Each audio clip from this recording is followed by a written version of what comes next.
Well, good evening, everyone. Good to see you all. I'm going to be your fill-in teacher again tonight, and we are going to be picking up in the book of Judges, starting to look at Judges chapter 6, chapter 7, and we are going to be meeting the judge Gideon. Gideon, I think Gideon's a really interesting guy. He's one of those people that we're going to talk about doing a lot of really good things and setting a lot of really good examples, but also a guy who makes a few mistakes and doesn't do everything perfectly the way he's supposed to. And a lot of times I think those are the people who we can learn the most from, and are a lot of times people we maybe relate to the most, because a lot of times we're not the perfect people that we want to be. And I think we're going to have a lot to talk about tonight with Gideon. We're just doing the first part of Gideon, then we're going to come back next week and pick up with the last part. So we're splitting him across 2 classes. And we're going to see a lot of familiar things tonight. More of that judges cycle of the people going against God, God becoming angry at them, giving them the hands of their enemies, and then a judge coming up who's going to set things right again. Before we start, I've asked Michael if he'd like to lead us in a word of prayer together. Father, we come before you, thankful for this day that you've given to us, this time that we have to come together and study from your word. We pray that as we continue our study in Judges, that we might all be attentive to the things that are presented. We pray that we might always be diligent students of your word and make application of it in our lives. Thankful for the many blessings you've given us. Pray these things through Jesus' name. Amen. Amen. So, like I said, we're going to start off Judges with that familiar cycle that we are used to of the people going into sin. And we're going to start off with a little bit of reading in Judges chapter 6. Now, Greg, do you feel up to reading a couple of verses here for us? We're going to skip over a little bit. We'll read verses 1 and 2 and 8 through 10, if you feel up to that. Judges chapter 6, 1 and 2 and 8 through 10.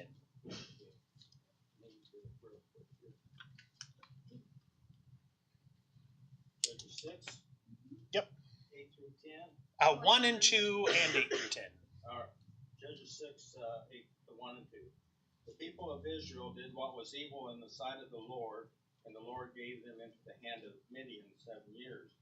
The hand of Midian overpowered Israel, and because of Midian, the people of Israel made for themselves the dens that are in the mountains, and the caves, and the strongholds.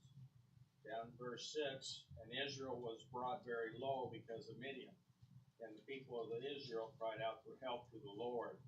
When the people of Israel cried out to the Lord on account of the Midianites, the Lord sent a prophet to the people of Israel, and he said to them, Thus says the Lord, the God of Israel, I led you up from Egypt and brought you out of the house of slavery. And I delivered you from the hand of the Egyptians and from the hand of all who oppressed you, and drove them out before you, and gave you their land. And I said to you, I am your Lord, your God.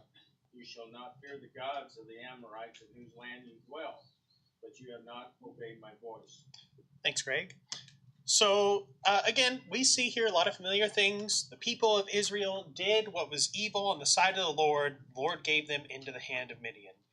We kind of see the part we skipped there in the middle is a description of all the different things that the Midianites do to the people of Israel, and it talks about how all the Israelites have to go into hiding, that they're very fearful of the Midianites, and really a lot of things that the Midianites, they just can't get them out of Israel, and they are continually causing them problems. It's very interesting, the other part that we read there, starting in verse 8, that God sends them a prophet, in this case, not to tell them that he's going to save them, but to tell them what they've done wrong and why they've been given into the hands of Midian. He says there in verse 10 that because he said, You shall not fear the gods of the Amorites, but you have not obeyed my voice. So God has given them into their enemies because they have been following idols and being disobedient to God. Our first question in the class material we handed out was a question about the people who are oppressing Israel at this time, and that is the Midianites. Anyone tell me who the Midianites are? The Midianites that I found are the fourth son of Abraham. Yeah, so After Sarah's death. Yeah. Midianites come from one of the sons of Abraham, after other than Isaac, and so in a sense they're kind of distant cousins to the Israelites. Anyone else have something to say about the Midianites? Maybe some other places that we hear about them. Do you remember from the book of Numbers what the Midianites did whenever the Israelites were coming into Canaan the first time? Yeah, so in Numbers, starting in chapter 22, we talked about this a few months ago, the Midianites are the people who hire Balaam to come and speak against them, and then later on cause them to go into sexual immorality and cause a lot of problems for the people of Israel. So, they've been causing problems for a while, and now God has kind of given them into the hands of these enemies that have been against Israel for quite a long time. We go on in Judges chapter 6, and we're going to finally meet our judge, and that is the man Gideon. Let's do a little bit more reading. I'll grab Al.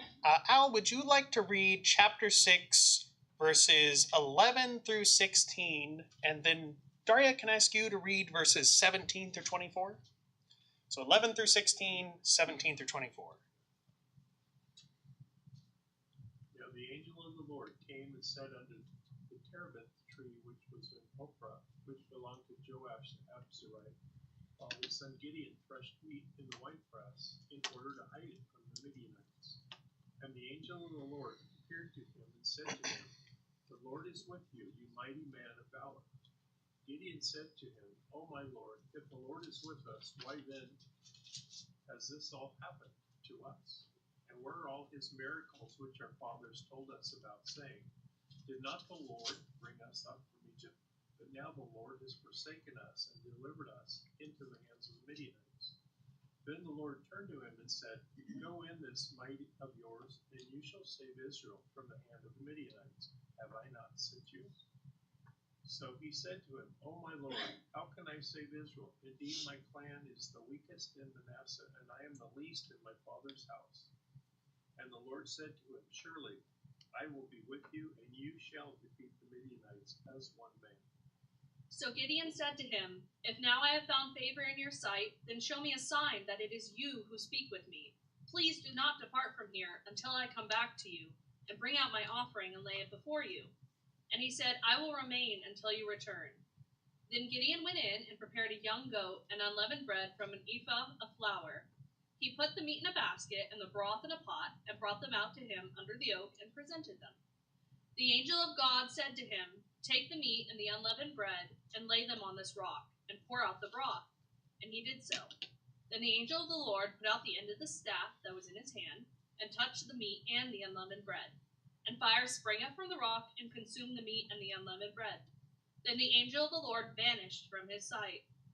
When Gideon saw that he was the angel of the Lord, he said, Alas, O Lord God, for now I have seen the angel of the Lord face to face. The Lord said to him, Peace to you, do not fear, you shall not die. Then Gideon built an altar there to the Lord, and named it, The Lord is Peace. To this day, it is still an Ophrah of the Abiezrites. Thank you, Daria. Thank you, Al. So we see here the angel of the Lord comes to this man, Gideon.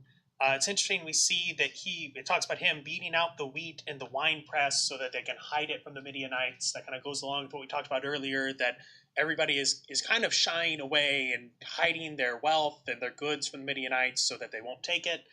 And Gideon has this very interesting conversation with the angel of the Lord.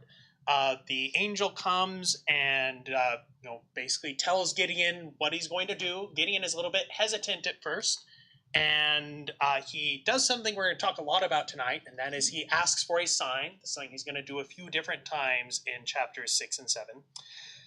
Daria read for us the sign that he did. He goes in, he prepares this offering for the angel, and he brings it out, and the offering is consumed by fire, and the angel disappears.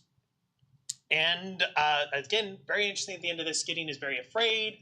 God tells him to be at peace, and he builds this altar to the Lord. So this whole thing is this description of God calling Gideon, and I think if we were to look at this man Gideon and try to get a sense of who he is, I think one of the foremost things we would get about him from this section is that Gideon is kind of a little bit anxious about getting told he has to go out and fight the Midianites. Let me ask you, why do you think Gideon, what do you think he's feeling at this moment? Why do you think he's kind of hesitant and afraid to go out and do these things? What makes him say, kind of bring up some of these things about, not necessarily wanting to go out and do it? Tacho?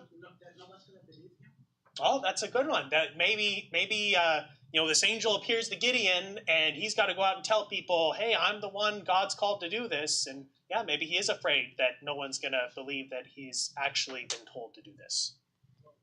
Go ahead. Experience of so much abuse. I mean, Midian's powerful. Yeah, Midian is a kind of a dangerous enemy. That they're a powerful nation. No one's been able to stand against them. Yeah, there's a lot of reason there to kind of be afraid of them. His faith in God is weak. He does seem to have a little bit of trouble. Yeah. He wants proof. He asks for a sign. He wants proof. He's not. His trust in his faith is a little weak. Yeah, it does seem like he's a little bit shaky on not wanting to kind of take things at God's word. That he wants a little bit more on top of things. Al? When you read verse 15, and it actually says, "What I am the least in my Father's house, and our clan is the weakest." I would think he'd have a little insecurity. I'm sure he's thinking there's a whole bunch more guys out there that are better at this than I am. Yeah. It reminds me a lot of David later on when Samuel goes to pick David and he's going through all the sons and this is the one that God's going to pick. Or well, maybe it's the next one or the next one. And it's the son who's the least of it that's the one that God chooses. Yeah, I like that a lot. Anyone else? Yeah. I think Gideon also is aware that his fellow Israelites were guilty of idolatry. Yeah. And we see what happens when he takes out an idol, how the people get mad at him. Yeah, we're going to talk about in a few minutes that his own father has an idol in his house. And when he's told to go destroy it, it's going to be a little bit of a rough reaction that he gets from his fellow Israelites. I want to ask you a question here that kind of goes to maybe some of the themes that are going to come back again and again in this class. And that is a question here of, was it wrong for Gideon to ask for a sign?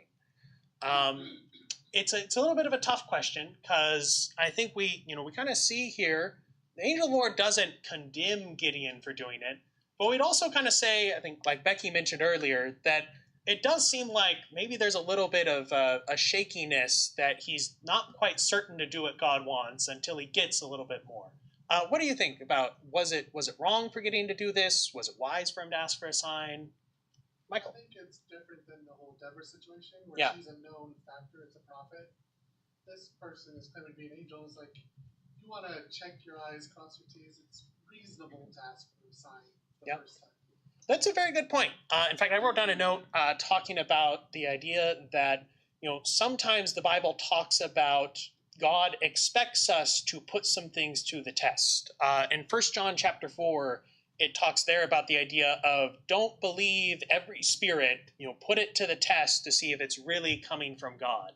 And so, I think there is maybe a good point to be made that, Gideon here, in fact, maybe it's a good thing for him to ask for proof that this is actually a real message from God.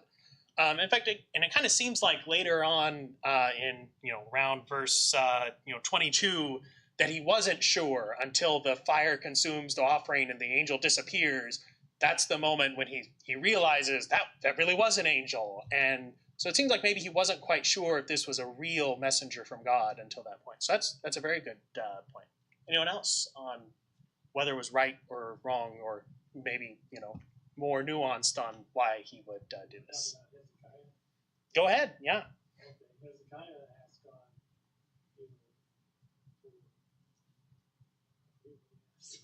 Yeah, that was whenever he was going to be healed, and he asked for the shadow, I think, to go back or forward. whether he should go up to the temple.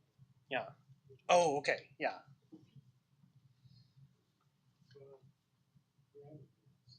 Yeah, and there's a lot of times where sometimes people ask for a sign and God gives it to them, and sometimes he doesn't.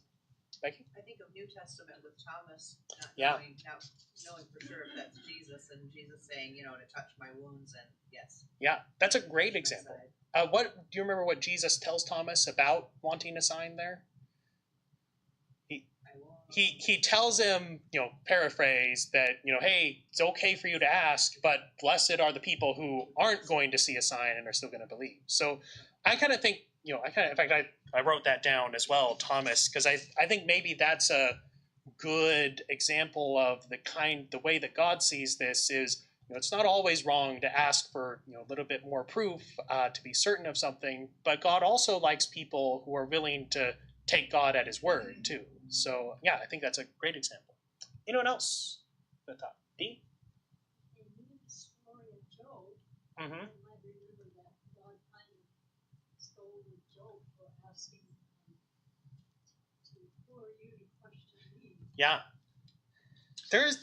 And that's a great point too. In fact, I put this question at the end of the class. One of the questions in the material was, who are some other people who asked for signs? And we're bringing up a lot of them right now. Job's a great example of, God kind of got a little bit upset about Job questioning God too much. Some of the other examples are the Pharisees and the Sadducees coming to ask Jesus for a sign. And Jesus also kind of gets angry at them and tells them, I'm not going to give you a sign. So there's also examples of people who didn't get the sign from God when they asked for it. Tacho, did I see you raise your hand? Right away. How did he know he was an angel? Yeah, not until he did the sign. Yeah. So we're going to come back to this idea because he's going to ask for a couple more signs throughout the chapters. But we're going to see a lot of this, that Gideon has this little bit of hesitance. And what we're going to see next is, while he may be hesitant, Gideon is going to do what God says eventually. So let's go ahead and read the next section here. And I don't know if we want to read the whole thing. We'll go ahead and read the whole thing. Becky, you're kind of next in my line. Would you like to read Judges chapter 6, verses 25 through 32? Okay. Now on the same night the Lord said to him, take your father's bull and a second bull, 7 years old, and pull down the altar of Baal, which belongs to your father, and cut down the Asherah that is beside it, and build an altar to the Lord your God on the top of this stronghold in an orderly manner. And take a second bull and offer a burnt offering with the wood of the Asherah, which you shall cut down. Then Gideon took 10 men of his servants and did as the Lord had spoken to him.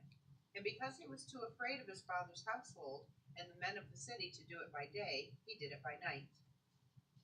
When the men of the city arose early in the morning, behold, the altar of Baal was torn down, and the Asherah which was beside it was cut down, and the second bull was offered on the altar which had been built. They said to one another, Who did this thing? And when they searched about and inquired, they said, Gideon, the son of Joash, did this thing. Then the men of the city said to Joash, Bring out your son, that he may die, for he has torn down the altar of Baal, and indeed he has cut down the Asherah which was beside it. But Joash said to all who stood against him, Will you contend for Baal, or will you deliver him? Whoever will plead for him shall be put to death by morning. If he is a god, let him contend for himself, because someone has torn down his altar. Therefore, on that day, he named him Jerubbaal. That is to say, let Baal contend against him, because he had torn down his altar. Thank you, Becky. So what we see here is God gives Gideon, after he's gone to Gideon and told him, you're going to be my mighty man who's going to rescue my people, he gives Gideon his first command, his first mission, and he tells him he needs to go out and tear down the idols of his father's house. And we see him, he goes out that night to do it. He takes some of his servants, they tear down the idol, they build an altar to God and make an offering to God. The next morning, the people of the town come together, and like we mentioned earlier, they're not very happy with him because he's torn down their altar, and they try to go against him.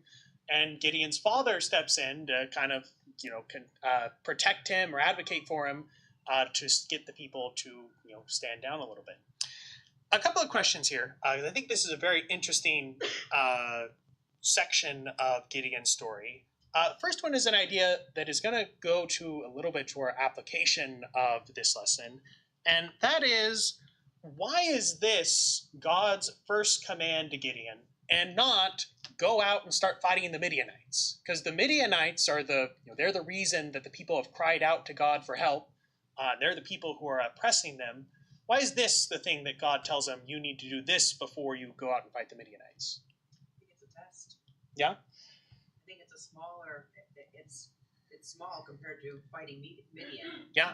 Yeah, maybe this is a test to make sure, or to maybe even prove to Gideon that God is with him, or that Gideon is able to do this, and have Gideon prove himself that he's going to do what God commands. Yeah, this is kind of a little bit of a preliminary before he goes out and does the full battle. Michael? It's removing any doubt or culpability at the end. It's like, oh, we're saved. Well, his father's still worshiping this god back there. It's that god instead.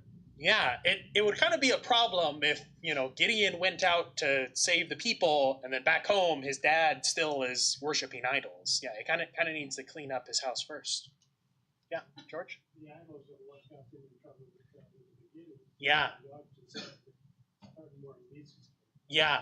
The idols are the root problem here, right? They're where this all started. That, the prophet we read about earlier, he came and he told them the reason that Midian is against you is because you started worshiping idols. If Gideon goes out and, probably God wouldn't be with him if he hadn't destroyed the idols, but if Gideon goes out and defeats Midian and the people are still worshiping idols, they're just going to end up right back where they were before. So he needs to resolve that first problem instead. Terry? So the lesson is let Baal contend with him. Let's see if Baal is a real God. Yeah. It's proving that the false idols are just that they're just false idols. Greg? It also goes to that sin and consequences. The Midianites were the consequence. Yes. Sin was the idol. Yes, yeah. The sin was the reason it happened. The Midianites were the word I think I have down is the symptom of their problem. They weren't the source of it. They were the result of it. Al, were you going to say something too? Yeah, I see here that the name Jerubbaal. Yeah. How would you say that? Jerubbaal, I don't know how you'd say it. Let means let all flee. Yes. So that's like throwing it right back in their face. Yeah. It's very similar to what is it? Elijah says on Mount Carmel whenever he's against the prophets of Baal, and he's kind of says, "Let's let God and Baal go against each other and see who actually does something." And that's kind of what Joash says here too. Ryan. I was thinking too, this is an opportunity to gather together some believers, because probably wasn't all the people who joined, probably just the believers. There probably still were some Baal worshippers. Mm-hmm. But the people who were believers said, "Wait a second, this guy just tore down an idol. I should go check him out." Yeah, it kind of is him standing up and kind of dividing up who's for God and who's not, and it's a very visible sign of all the people who want to obey God, they can go follow Gideon, and everyone else is going to be left behind. Steve, were you going to say something too? So isn't, just from a personal standpoint, he's asking me to tear down my idols and be baptized before I can do what he wants me to do.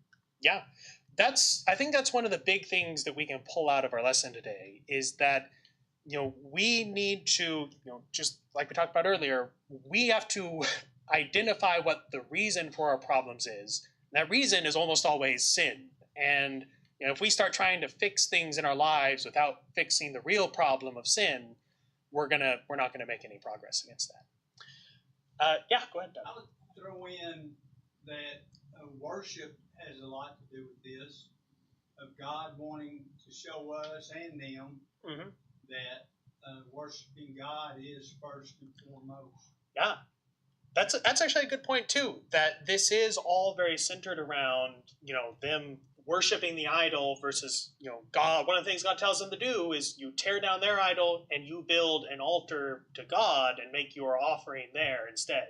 So yeah, he's telling them telling him he needs to offer the right worship. That's a good point too.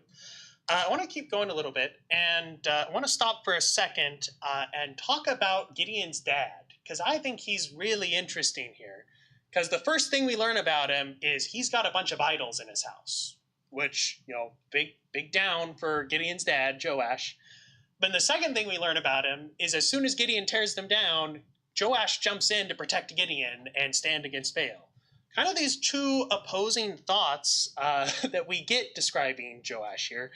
Let me ask a kind of general question about Joash. Why do you think Joash isn't angry at Gideon? Why do you think Joash is, it's kind of, it's his idol, it says, and yet as soon as Gideon takes it down, Joash seems to be on Gideon's side right away. Why do you think he isn't angry or isn't trying to be, why he isn't one of the people looking for Gideon to put him to death?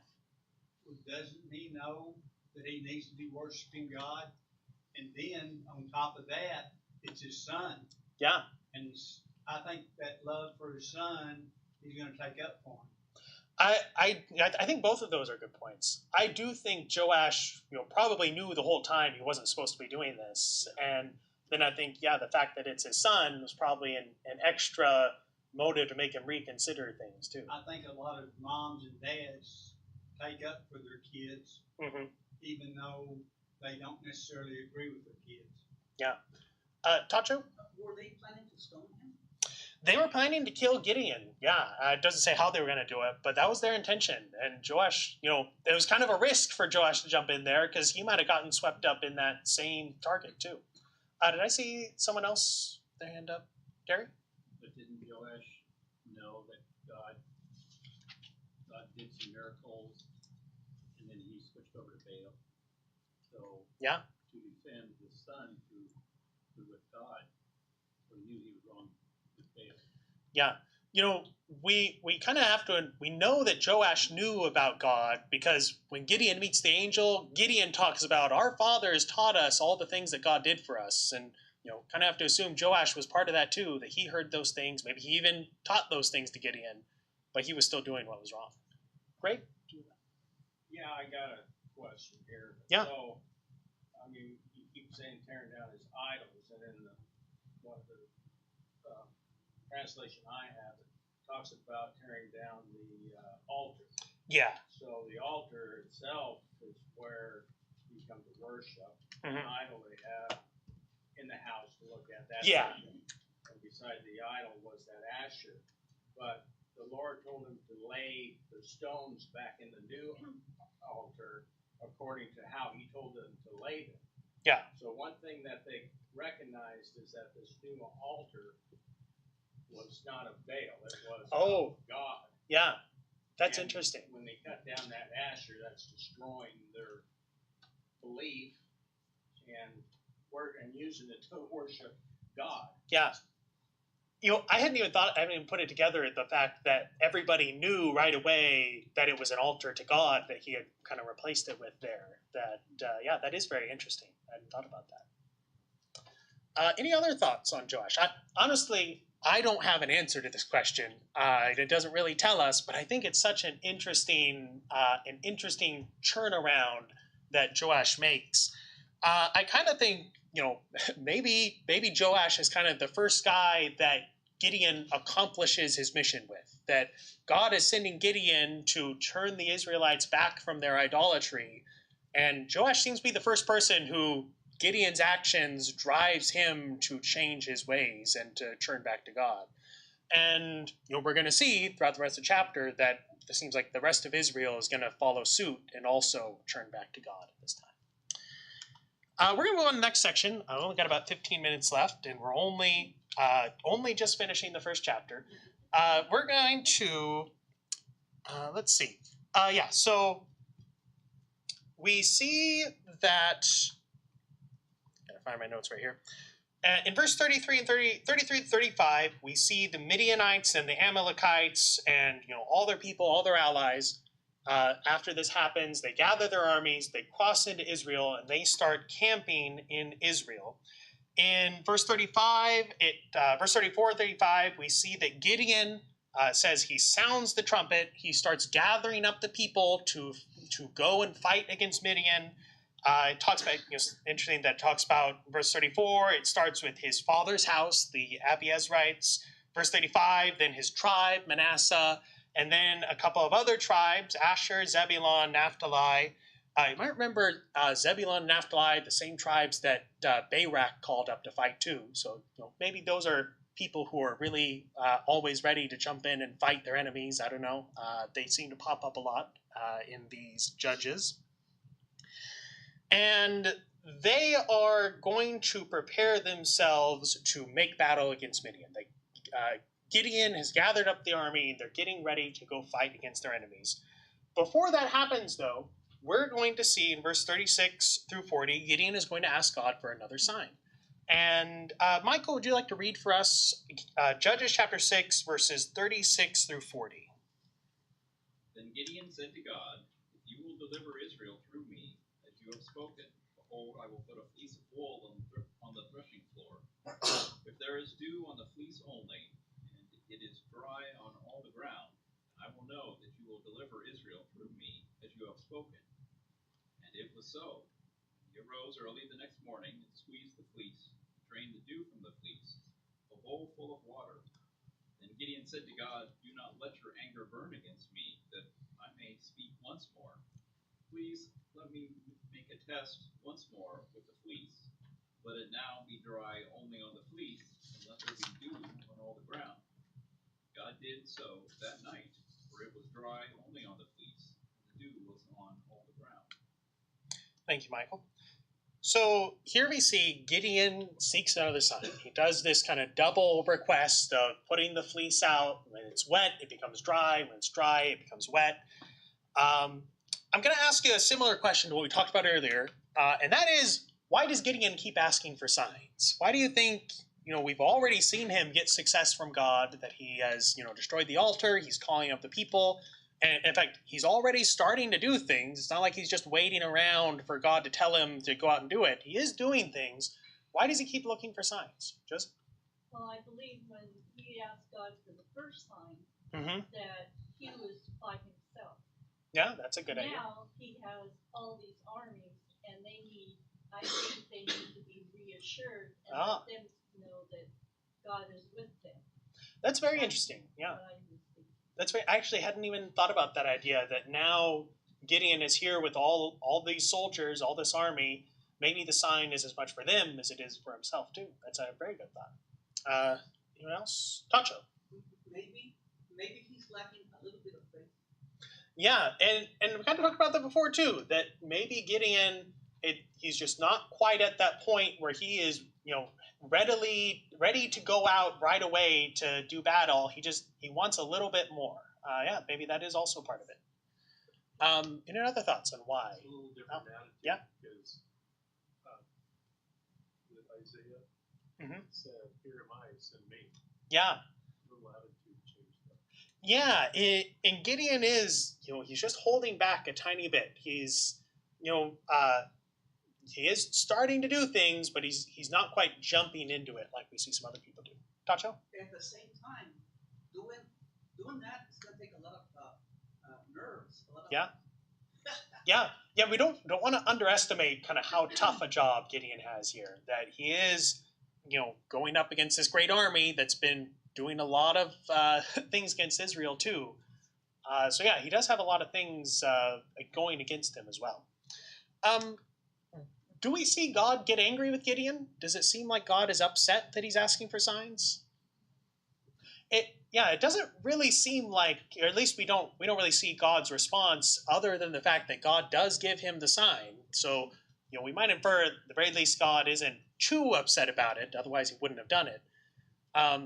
You don't have a different thought on God being angry with him?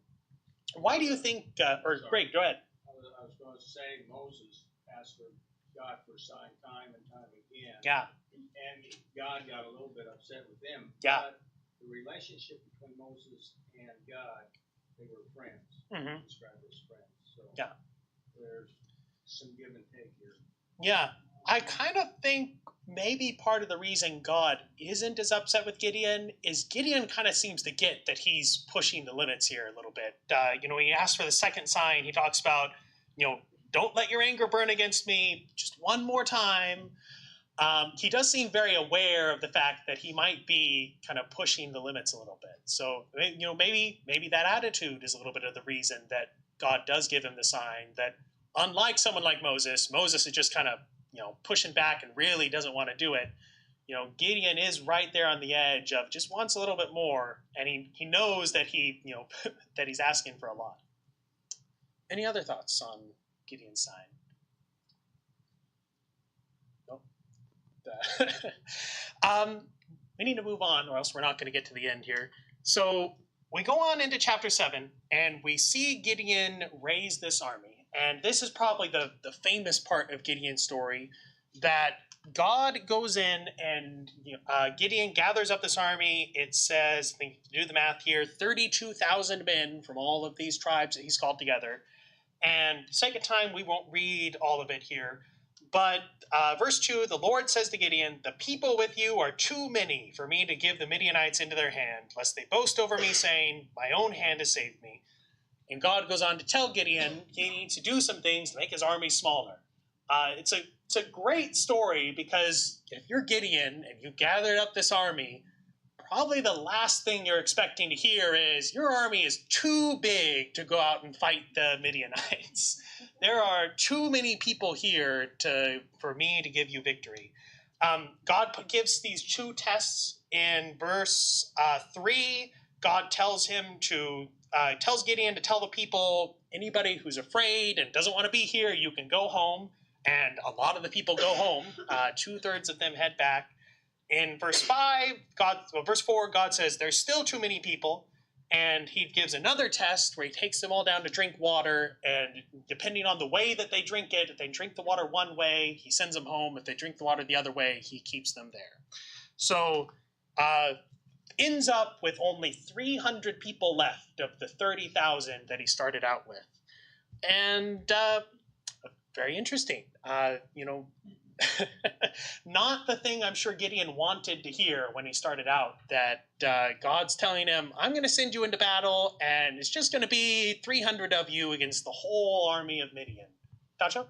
Could it be maybe God is testing the people too? Yeah, that's a good question. Our question is, why doesn't God want them to have a large army? Yeah, maybe God is testing them. He is, again, like he's testing Gideon earlier, he's making sure that they're going to be able to do it. Why else does he say that God doesn't want a large army? What's the reason God gives?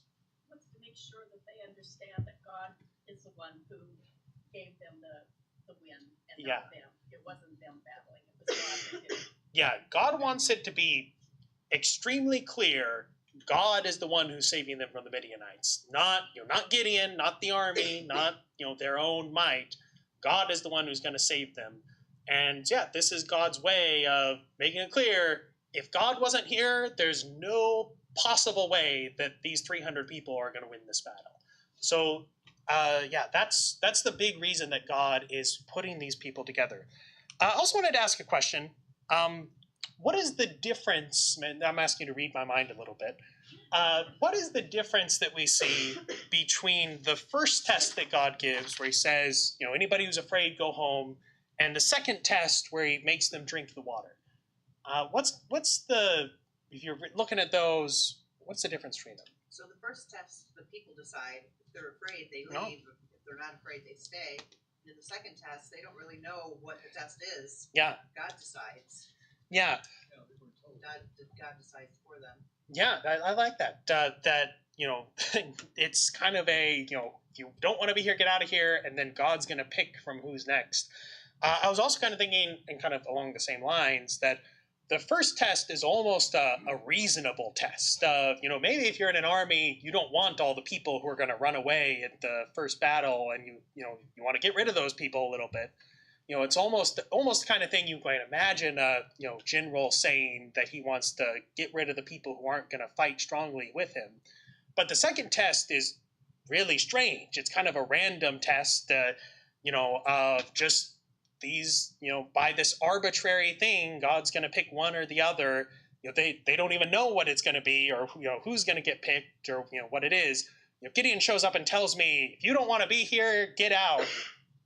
I know which one is the right choice and which one's the wrong choice, but the second one is very random. And I think this goes along to the previous idea that through these tests, God is kind of showing the people that God isn't choosing these 300 people because they're the greatest fighters in Israel. God is kind of, by doing this very random test, he's kind of showing them these aren't any special people. It's just the 300 people that God is going to use to show that he is the one who's going to give them victory. Tacho? And maybe, I don't know, could it be God is looking for obedience? Yeah, I definitely think that's the idea of the first test, for sure. That God wants the people there who want to be there to serve God, for sure. Greg? You could almost use it for New Testament guidelines. There's going to be a whole lot of people that just ignore God. Yeah. There's going to be a few more that's not going to do it God's way. What remains are those that are going to really give it all. Yeah. You know what? That's a great point, because you might say there are 3 tests, and that's who didn't show up when Gideon called them, too, the first time. So, yeah, I like that a lot. We're going to cut through a little bit the rest of the chapter, and I hope you had a chance to read it, because it's really exciting, all the things that happen in the rest of chapter 7. We see God is going to give Gideon one more sign. God tells Gideon, you're going to go out to battle. This is in verse 9.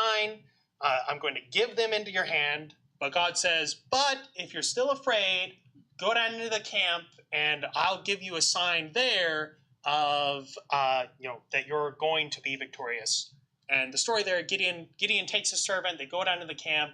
They sneak into the Midianites, and they're listening at the tent, and they hear one Midianite soldier telling another, I had a dream last night, and the dream is that the Israelites are going to win and destroy us. Very interesting story. There's a lot we could talk about, but I kind of want to get to our more big applications that we want to learn from. Really to say, though, that this is one more sign that Gideon asked for from God, and God, again, gives him the sign. Kind of our question of, is this right or wrong? Here, God even offers the sign before Gideon asks and gives it to him. And then starting in verse 15, Gideon goes back to the camp. He tells them, the Lord has given the host of Midian into your hand. He divides up his men. They take the jars and the trumpets, and they go out in the middle of the night. They sound the trumpets. They break these jars and hold up torches. And God drives the Midianite camp into complete confusion. There says that their swords are raised against each other. The Midianites all flee, and Gideon calls up Israel to go pursue the Midianites and destroy them. And that's how God starts giving the victory into Midian. Steve, do you have a... I was just saying that phrase that he says, the Gideon, Gideon and the sword of Gideon. Oh, yeah. We're supposed to all shout that. A sword for the Lord and for Gideon. Yeah, that they're shouting this out as they surround the camp of the Midianites. Very interesting, yeah. again, wanted to talk a little bit more about this last sign Gideon asked for, but instead I want us to get to our last lessons here. We've already talked about who are some other people in the Bible that ask God for signs. I think George mentioned Hezekiah, somebody who asked God for a sign. That is in 2 Kings chapter 20, where God is going to heal him, and he asks for a sign of, give me proof that you're going to heal me. In the New Testament, we also talked about some people who asked for signs. We talked about Thomas asked for a sign. We see Jesus' enemies go to him and ask for signs. There's a couple times where his disciples come to him and ask for a sign. And it's interesting, Jesus usually gives the sign to his disciples, but not to his enemies. And it kind of seems like maybe a lot of it is the attitude of the people who are coming to ask for signs and why it is that they're asking for signs. And it seems like God is more willing to give the sign to the person who, wants to be obedient or who has a sincere desire, rather than the person who maybe is even more looking for an excuse not to do things too. Here's a question I want to get to that calls back to our last lesson, and that is, we talked about last week Barak showing hesitance, where he tells Deborah, I'm not going to go out unless you come with me. And we talked about how God kind of tells Barak, you shouldn't have said that. Because you did it, I'm not going to give you the glory of the victory. And we don't see that with Gideon. Gideon also shows a lot of hesitance, and yet God seems pretty happy with Gideon with all the things that he's doing here. Why do you think that's different? Why do you think God reacts differently to Barak than to Gideon? I don't know if there's a right or wrong answer here, but I would go to God knows their hearts. Yeah. So the condition of their hearts. Maybe Gideon has a heart that like the Lord and Barak did not. Yeah, I think that absolutely could be the case. That they have something different going on under the surface there between the two of them. Yeah, absolutely. Tacho? Or maybe God was patient with him. Yeah, God definitely shows some patience here with Gideon to give him a lot of different signs. I kind of think maybe another big idea is that Barak is very, confrontational with God. He very refuses to do it. I'm not going to do it unless you give me the sign. Whereas Gideon is a lot more humble when he asks for his signs. He's, very, please wait and give me a sign. Don't be angry with me. I just want one more sign. Gideon shows a lot of humility in the way that he comes to God and asks for these signs. Whereas Barak kind of didn't have that same humility. Barak an older man? Oh, yeah. In a position of authority. Yeah. And then here's Gideon, the youngest in his family. Yeah. With no authority. So two men in different stations in life. That's a great point too. That Barak is somebody who seems to have had a lot of respect, and again, maybe an older man who should have been more on top of things than he was. Whereas Gideon, being much younger, maybe has a lot more reason to not be sure about himself this time. So yeah, that's a great point. We're already out of time, but I want to do just another minute or two more. Our last question, we talked about how the core problem that Israel had wasn't the Midianites. It was their idolatry, that it was because of that sin that they had a problem with the Midianites. And so the first thing God tells Gideon to do isn't fight the Midianites, it's take care of the core problem. Question here is, what are some things that we can look at around ourselves today that we might misdiagnose and think this is the problem we need to fix, and really the real reason is something more spiritual, something else?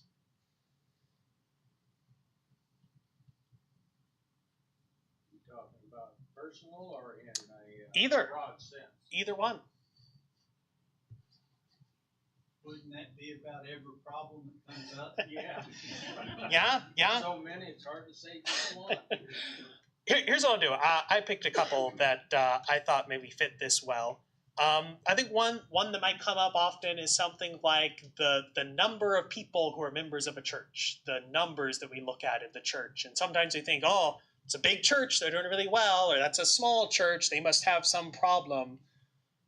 Or maybe a church says, we don't have enough people, we're going to do everything we can to get more people in the door. But the numbers aren't really the core thing that we're supposed to be looking at.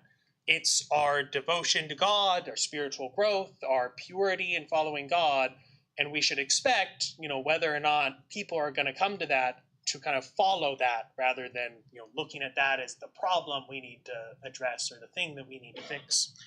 I think another one is sometimes we might look at the world around us and see some different problems, like I'll throw out a couple, maybe vulgarity or drunkenness or other types of immorality, things that people do, and we want to say, well, let's just stop people from doing all those things and everything's going to be okay. I'm not saying it's a bad thing to have it, but a lot of times our country has put some laws into place of not letting people do things that are sinful.